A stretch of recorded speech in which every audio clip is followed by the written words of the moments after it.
Alexandre Diaconi, on est là sur le plateau de Plume Studio. Qu'est-ce que c'est que Plume Studio sur ce salon Primevera?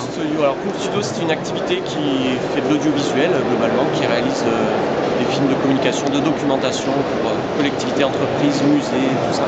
Et sur le salon Primevera, c'est un petit peu particulier parce qu'on installe un plateau télé, vraiment avec plein de caméras, une régie, etc. Et on invite les gens, des particuliers, des amateurs, on les forme un petit peu le matin pour qu'ils réalisent eux-mêmes les plateaux de l'après-midi.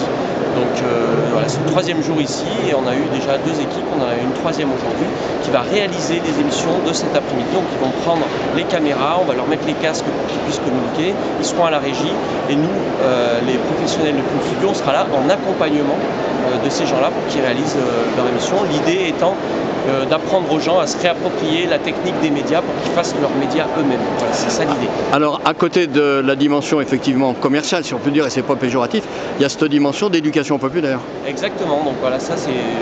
On met le curseur un petit peu où on veut, de la participation et de l'éducation populaire. Là, on est plutôt à fond à participation. Et donc ça s'incarne dans le salon Primevera, ça peut s'incarner aussi dans des structures qui ont cette fibre-là d'éducation populaire.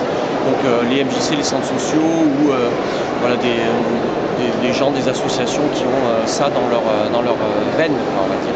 Ultime question, est-ce qu'il y a besoin aujourd'hui justement de faire que des gens passent derrière la caméra, maîtrisent mieux tout ce système de l'image quand ils sont affrontés tous les jours au flot audiovisuel? Alors notre idée, c'est que de le faire avec des professionnels, ça permet d'avoir un regard un peu plus critique justement sur ce flow-là. Moi je ne crois pas qu'il y ait besoin que tout le monde vraiment individuellement sache faire.